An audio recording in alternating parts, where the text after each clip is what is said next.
இது மகிமை நேரம். கர்த்தராகிய இயேசு கிறிஸ்துவின் நாமத்தினாலே மகிமை டிவி நேயர்கள் அனைவருக்கும் என் அன்பான வாழ்த்துக்களை தெரிவித்துக் கொள்கிறேன். மீண்டுமாக இந்த மகிமை நேர நிகழ்ச்சி மூலமாக உங்களை சந்திக்கிறதிலே மிகவும் மகிழ்ச்சி அடைகிறேன்.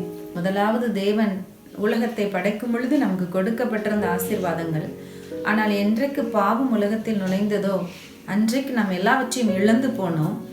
மறுபடியும் இயேசு மனிதனாக இந்த உலகத்திலே வந்து அவர் நம்மை போல பாடுள்ள மனுஷனாக வளர்ந்து நம்முடைய பாடுகள் எல்லாவற்றையும் தன்மேல் சுமந்து சிலுவையிலே மரித்து அடக்கம் பண்ணப்பட்டு உயிர் தெழுந்ததினாலே நாம் அன்றைக்கு இழந்து போன ஆசீர்வாதங்களை அவர் நம்முடைய வாழ்க்கையிலே மீட்டு தருகிறார்.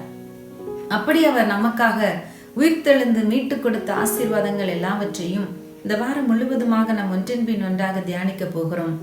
முதலாவது, தேவன் ஆதியிலே வானத்தையும் பூமியும் சிருஷ்டித்தார். அதன் பின்பு அவர் பூமி ஒழுங்கின்மையும் வெறுமையுமாயிருந்தது. அதிலிருந்து அவர் ஒன்றன் பின் ஒன்றாக ஒவ்வொரு காரியமாக ஒவ்வொரு நாளும் சிருஷ்டித்து கொண்டே இருக்கிறார். அவர் வானத்தையும் பூமியும் சிருஷ்டித்தார். வெளிச்சம் உண்டாக கடவுது என்று சொன்னார். அதன் பின்பு ஆகாய விரிவை உண்டாக்கினார். அதன் பின்பு ஜலத்தை ஒரு இடத்திலே குவியும்படி செய்தார். சமுத்திரத்தை உண்டாக்கினார். சூரிய சந்திர நட்சத்திரங்களை உண்டாக்கினார். வெட்டாந்தரை காணப்பட பண்ணினார். அதுல சகல விருட்சங்களை உண்டாக்கினார். செடி கொடிகள் எல்லாவற்றையும் சிருஷ்டித்தார். அவர் சகல காட்டு மிருகங்கள், நாட்டு மிருகங்கள், ஊரும் பிராணிகள், பறவைகள், சமுத்திரத்தின் மச்சங்கள் எல்லாவற்றையும் உண்டாக்கி தீர்த்தார்.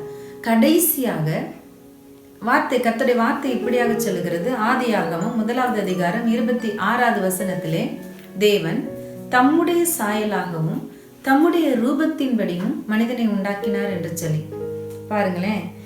நம்ம உலக பிரகாரமான மனித நம்முடைய வாழ்க்கையில குழந்தைகளை பெற்றெடுக்கும் பொழுது இந்த குழந்தை யாரை போல இருக்கிறது? பெற்றோருடைய ரூபத்தின்படியும் பெற்றோருடைய சாயலின்படியும் தான் இருக்கிறது. அப்போ அன்றைக்கு ஆண்டவர் தம்முடைய ரூபத்தின்படி தம்முடைய சாயலின்படி நம்மை உண்டாக்கினார் என்று சொன்னால், நம்ம அவரை போலவே நாம் உருவாக்கப்பட்டிருக்கிறோம். அவரை போலவே தலை, உடல், கண்கள், காது, மூக்கு, கைகள், கால்கள் என்று சொல்லி நாம் இருக்கிற வண்ணமாகவே அவரும் இருக்கிறார் என்பதை இதிலிருந்து நாம் கண்டுகொள்கிறோம். அவரை போல அவருடைய சாயல் என்று சொன்னால் அவருடைய பண்புகள், குணநலங்கள் எல்லாவற்றையும் அப்படியான நாம் பெற்றிருக்க கூடும். அப்போ அவரை போல உருவாக்கப்பட்ட நாம், அவருடைய சாயலிலே அவருடைய ரூபத்திலே உருவாக்கப்பட்ட நாம் அவருடைய பிள்ளைகளாக இருக்கிறோம். அவர் நமக்கு தகப்பனாக இருக்கிறார். தகப்பன் பிள்ளைகள் என்கிற இந்த உறவுக்குள்ளாக கர்த்தர் நம்மை சிருஷ்டித்திருக்கிறார். அப்படியானால் எத்தனை அன்பு பாசம் நம்ம மேல் வைத்திருந்திருப்பார். மனுக்குலத்தின் மேலே முதலாவது படைத்த மனிதன் மேலே எத்தனை அன்பு பாசம் உடையவராய் இருந்திருப்பார். ஆனால் என்றைக்கு பாவம் உலகத்திலே வந்ததோ அன்றைக்கு இந்த உறவு, ஒருவேளை ரூபமும் சாயலும் அப்படியே இருந்தாலும் அந்த உறவு, ஏதேன் தோட்டத்தை விட்டு அவன் விரட்டப்படுகிற மனிதன் விரட்டப்படுகிற நிலைமைக்கு ஆளாகிறான். இந்த உறவு பிரிவு ஆகிறது. இந்த உறவிலே ஒரு விரிசல் உண்டாகிவிட்டது, ஒரு பிரிவு உண்டாகிறது. அப்படியானால் நம் பாவம் உலகத்தினர் நுழையும் போது நாம் என்ன ஆயிட்டோம்னா தேவனை விட்டு பிரிகிற ஒரு நிலைமைக்கு தள்ளப்பட்டோம். இப்போ மறுபடி அன்றைக்கு ஏற்பட்ட பிரிவுனால நீங்க பழைய ஏற்பாட்டு பரிசுத்தவான்கள் எல்லாரும் நீங்க பாருங்க, யாருமே தேவனை அப்பா பிதாவே என்று சொல்லியிருக்க மாட்டாங்க. எல்லாரும் தேவன்னு சொல்லியிருப்பாங்க. அவர் தேவாதி தேவன், அவர் கர்த்தர்னு சொல்லியிருப்பாங்க, அவர் நம்முடைய மெய்ப்பர்னு சொல்லியிருக்காங்க. நாம் அவருடைய நாம் அவருடைய மேய்ச்சலின் ஆடுகளா இருக்கிறோம், நாம் அவருடைய ஜனங்கள் என்று சொல்லப்பட்டிருக்கிறது. அவர் கடவுள், நாம் ஜனங்கள். இந்த உறவுக்குள்ளாகத்தான் பழைய ஏற்பாடு மக்கள் முழுவதுமே கடந்து வந்தார்கள். ஆனால் இயேசு மனிதனாக இந்த உலகத்துல வந்த பின்புதான் சீஷர்கள் அவரிடத்துல கேட்கிறாங்க, ஆண்டவரே எங்களுக்கு ஜெபிக்க கற்றுக்கொடும் என்று சொல்லி. அப்பொழுது இயேசு எப்படி கற்றுக் கொடுக்கிறார்? ஜெபிக்கும்படி கற்றுக் கொடுக்கும் பொழுது, பரமண்டலங்களில் இருக்கிற எங்கள் பிதாவே என்று சொல்லி அழைத்து ஜெபிக்கும்படியாக தம்முடைய சீஷர்களுக்கு கற்றுக் கொடுக்கிறார். அன்றைக்கு இழந்து போன அந்த உறவை இயேசு இந்த உலகத்துல இந்த உலகத்துல மனிதனாக வந்து அந்த உறவை மீட்டெடுக்கிறதை நாம் பார்க்க முடிகிறது. அதற்கு அப்புறமாக இயேசு அநேக நேரங்களில் ஜெபிக்கும் பொழுது பிதாவே என்று சொல்லி தான் நம்முடைய பிதாவை அழைத்து அவர் ஜெபிக்கிறார். அவர் பாடுபட்டு சிலுவை மரணத்திற்கு பின்பதாக அவர் உயிர்த்தெழுந்த பிற்பாடு அவர் தம்முடைய பரிசுத்த ஆவியை நம்மோடு கூட என்றென்றைக்கும் இருக்கும்படியாக தேற்றரவாளனாகிய பரிசுத்த ஆவியை நமக்கு அருளி செய்கிறார்.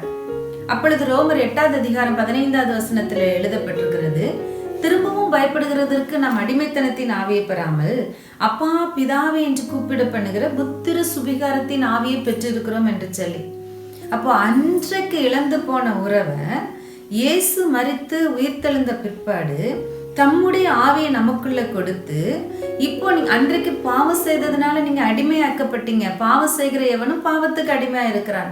பாவம் பிசாசினால் உண்டாயிருக்கிறது. அப்படியானால் பிசாசின் அடிமைத்தனத்தில் இருந்தோம். ஆனா இன்னைக்கு இயேசு மரித்து உயிர்த்தெழுந்து பரிசுத்த ஆவியானவர் நமக்கு அருளப்பட்டதுனால நம்ம மறுபடியும் பயந்து அடிமைத்தனத்துக்குள்ள இருக்க வேண்டியதில்லை. நம்ம அப்பா பிதாவை என்று அவரை கூப்பிடு பண்ணுகிற புத்திர சுவிகாரத்தின் ஆவியை பெற்றிருக்கிறோம் என்று சொல்லி அந்த உரிமையை நமக்கு வாங்கி கொடுக்கிறது, அந்த உறவை நமக்கு புதுப்பித்து கொடுக்கிறது. அப்படியானால் இந்த உயிர்த்தெழுதல் மறுபடியும் நம்மை பிள்ளைகள் என்கிற உறவுக்குள்ளாக கொண்டு வருகிறது. இந்த பிள்ளை என்கிற உறவு இருக்கும் பொழுதுதான் நம் தகப்பனிடத்துல எந்த ஒரு காரியத்தையும் உரிமை பாராட்ட முடியும். அவருடைய இரத்தத்தினால் கழுவப்பட்ட அனுபவத்தோடு அவரோடு இணைக்கப்பட்ட அனுபவத்தை நாம் பெற்றுக்கொள்கிற இந்த நாட்களிலே, இந்த காரியத்திலே நாம் அவரை உரிமையோடு அப்பா பிதாவை என்று கூப்பிட்டு நம்முடைய சகல காரியங்களுக்காகவும் நம்முடைய சகல தேவைகளுக்காகவும் அவரை கூப்பிட்டு அவருடைய உதவியை நாம் பெற்றுக்கொள்ள முடியும். அவருடைய அன்பிலே நாம் மகிழ்ந்திருக்க முடியும். அவர் நமக்கு பிள்ளைகள் என்கிற அந்தஸ்தை கொடுக்கிற, அன்றியும் அவருடைய நாமத்தின் மேல் விசுவாசம் உள்ளவர்களாய் அவரை ஏற்றுக்கொண்டவர்கள் எத்தனை பேர்களோ அத்தனை பேரும் அவருடைய பிள்ளைகள் ஆகும்படி அவர்களுக்கு அதிகாரம் கொடுத்தார் என்று சொல்லப்பட்டிருக்கிறது. இயேசுங்கிற நாமத்தை நாம் ஏற்றுக்கொண்டது நிமித்தமாக இன்றைக்கு நாம் அவருடைய பிள்ளைகள் ஆகும்படி அவர் நமக்கு அதிகாரம் கொடுத்திருக்கிறார்.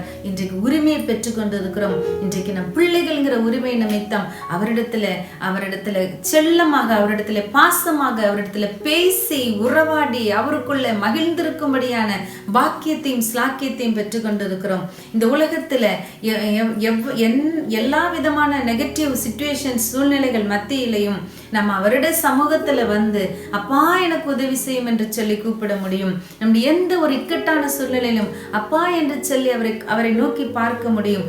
அவரும் தன்னுடைய பிள்ளை என்கிற ஒரு காரியத்தை நிமித்தமாக, பிள்ளைங்கிற ஒரே ஒரு உறவு நிமித்தமாக நமக்கு எல்லாவற்றையும் செய்து முடிக்க அவர் போதுமானவராய் இருக்கிறார்.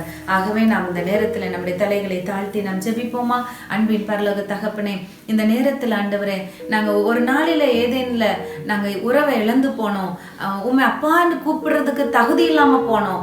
ஆனா நீங்க இன்னைக்கு எங்களுடைய பாவங்களை ஏற்றுக்கொண்டு சிலுவையில மரித்து ரத்தம் சிந்தி எங்களுக்காக பிராயச்சித்தம் செய்ததினாலே, எங்களுக்காக பரிகாரத்தை செலுத்தினபடியினாலே மீண்டுமாக உண்மை அப்பா பிதாவை என்று கூப்பிடத்தக்க புத்திர சுவிகார பாக்கியத்தை எங்களுக்கு தந்திருக்கிறீரே, எமக்கு நன்றி செலுத்துகிறோம். எங்களை எவ்வளவாய் நேசித்து இவ்வளவாய் எங்கள் மேல் அன்பு வைத்தீரே, எமக்கு நன்றி செலுத்துகிறோம். உம்மை துதிக்கிறோம், உம்மை ஸ்தோத்திரிக்கிறோம். இந்த நேரத்தில் பிள்ளைகளாக நாங்கள் உம்முடைய சமூகத்துல வந்து உம்மை நோக்கி கூப்பிடுகிற போதெல்லாம், உம்மிடத்துல வேண்டிக் கொள்ளுகிற போதெல்லாம் நன்மையான ஈவுகளை நீர் எங்களுக்கு அருளி செய்து எங்களை ஆசீர்வதிக்கிறதற்காக நன்றி செலுத்துகிறோம். இந்த உயிர்த்தெழுதலின் பண்டிகை நாளில இப்படிப்பட்ட உறவை நீர் எங்களுக்கு புதுப்பித்து கொடுத்தமைக்காக உமக்கு கோடா கொடி ஸ்தோத்திரங்களை ஏறெடுக்கிறோம். இயேசுவின் நாமத்தில் ஜெபிக்கிறோம் நல்ல பிதாவே, ஆமென்.